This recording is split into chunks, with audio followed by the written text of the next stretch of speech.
Morning. My name is Rudy Magsino. I'm the youngest son of Dr. Rudy Magsino. And wow, looking at this crowd, goes to show how much my dad was truly admired, respected, and loved. And I want to deeply thank all of you that are here today, especially those that traveled from out of state.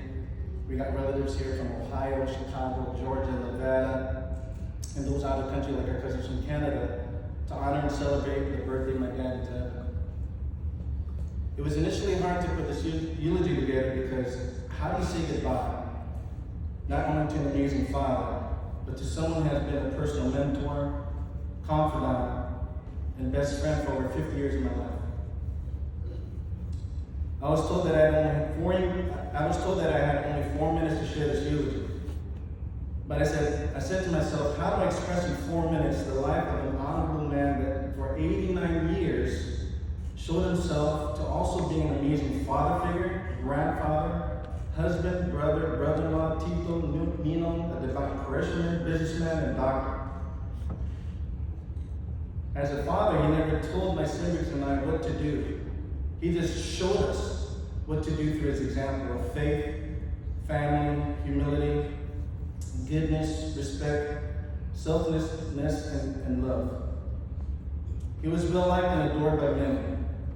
People looked up to him. People were inspired by him. Dad had such a positive and inviting energy that every time you see his smile and laughter, you feel a sense of warmth and welcome. When you're with my dad, you either want to become a better person or strive to become a better person. Being around him and in his aura just makes you feel good. He was never the type to gossip and say things like, "Oh, did you know?" or "Have you heard?" He was never that type of guy. He was more of the type of encouraging others, praising others for their good qualities, and recognizing others for their gifts. He was kind, gentle, non-confrontational, non-judgmental, and simply had a genuine love and care for others, and people felt it. After Dad passed away, I was looking through some old albums and probably saw tens of thousands of pictures, and rarely did I see pictures where he was tired, upset, or not smiling. My dad was slow to anger and had a high tolerance level. It took a lot for him to get angry. Actually, it was a rare sight for me to see. However, there was one time, I must mention, when I was younger, when I did something bad that got him so upset. I was watching cartoons and saw an episode of Tom and Jerry. In the clip, it shows Jerry, the mouse, lay a banana on the ground, aiming it at Tom. And as Jerry lifted his knee and pounced on the fruit, the banana would shoot out, hitting Tom's face.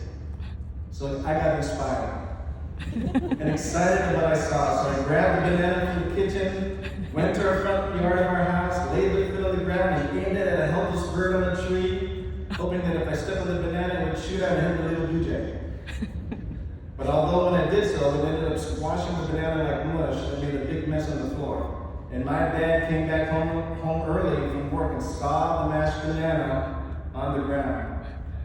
And he saw the guilty look in my face and was so infuriated that he raised his voice, pulled the leather belt from his pants, and spanked me so hard that eventually I went to my room crying myself to sleep. But you know what's so special about my dad? In the middle of the night, he went to my bedside. He laid right beside me and held me, saying in his deep voice, "You know, son, why I spanked you and why I raised my voice?" And I looked at him with tears still in my eyes and said, "Daddy, is it because it was wrong?" Then he said, "No, it's because you're 36 years old."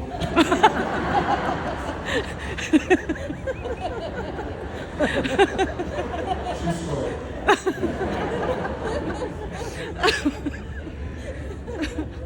Dad was so devoted to his faith and to God. He had an affectionate love for Jesus and to Mama Mary. He prayed daily, attended Mass regularly, went to the Blessed Sacrament, even with my mom when she was alive, every Wednesday at 12 midnight for an hour or more for over 20 years here in St. Louis. Our family held Mass at our home as a devotion to Mama Mary every 30th of the month for over 25 years. He and Mom even did pilgrimages to many places where Mama Mary appeared, like Lourdes, Medjugorje, Fatima, Garabandal. He and Mom even went to the Vatican on a separate occasion and attended the canonization of St. Padre Pio in Italy. I feel that he and Mom were so blessed. My dad was a hard worker as a doctor.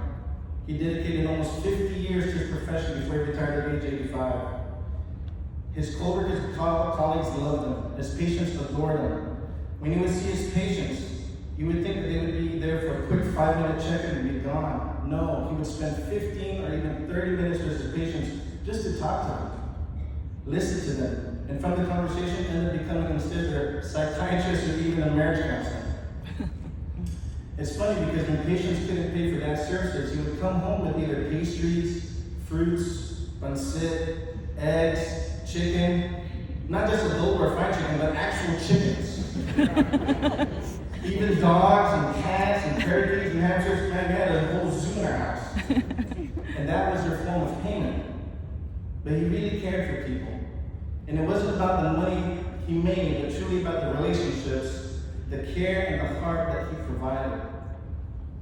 Dad cared for all people and treated everyone the same, whether it's the janitor or the administrator, whether it's the gardener or the mayor. It was pleasant to everyone he came across. And I would often hear from visitors during the viewing that I had past couple of days, or the patients while he was alive, saying that, you know what? Your dad was my favorite doctor. He was so kind and so nice.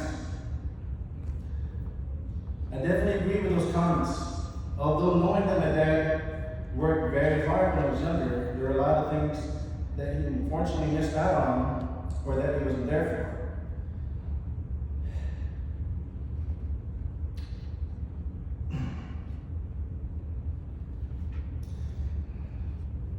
So Dad,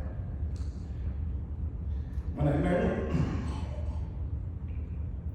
learned to ride a bike for the first time, you were not there. When I had a football game in junior high and made that winning touchdown, you were not there. When I had a talent show in high school and won first place, you were not there. When I had a piano recital and got an award when I received a standing ovation, I looked out in the crowd to see if you were clapping too, but you weren't there. Dad, there were a lot of times I wish that you were there for my winning moments growing up. But actually, how selfish was I to feel disappointed or sad? Because as I grew older, I realized and found out that you were there. Instead, tired of the hospital, working 16-hour shifts, you were there at the ER, tending to those who would rush in with critical illnesses, heart attacks, and even stab wounds. You were there at your clinic, even when the sign says close at 5 p.m., you would stay there till 9 or even 11 p.m. to take care of your patients. You were there at the convalescent home or nursing home, doing your rounds, even if it was already after hours. You were there at the doctor's lounge, eating dinner all by yourself.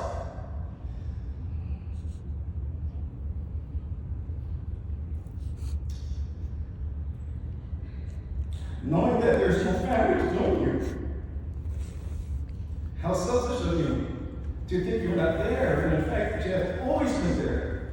Because you sacrificed time and time again away from Mom and the kids to provide a better life for us. You left your home in Batangas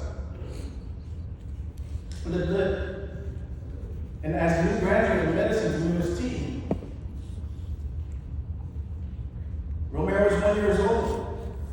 And then I was still in the belly of my mom. And you went to Chicago as an immigrant to a foreign land in the United States to go through language barriers, culture differences, growing pains, and financial struggles. So many things of knowing not what to expect, just to provide a better life and a better future for your family. I can't thank you enough, Dad, for all the sacrifices you made and never showing any regret, any complaints. You never showed hurt, you never showed frustration, you never showed fear, you never complained.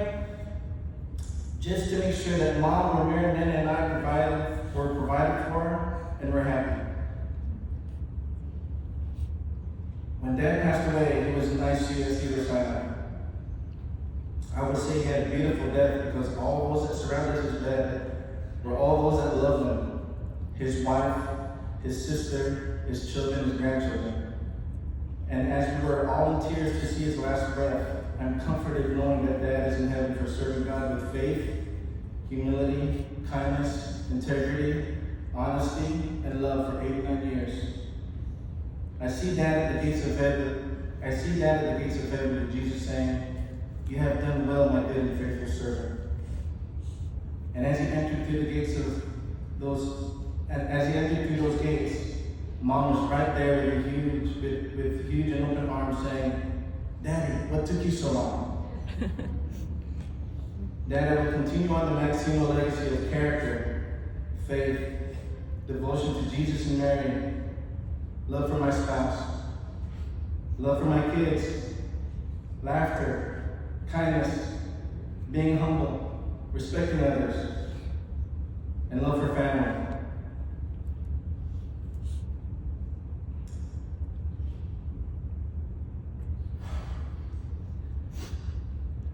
Dad, I love you.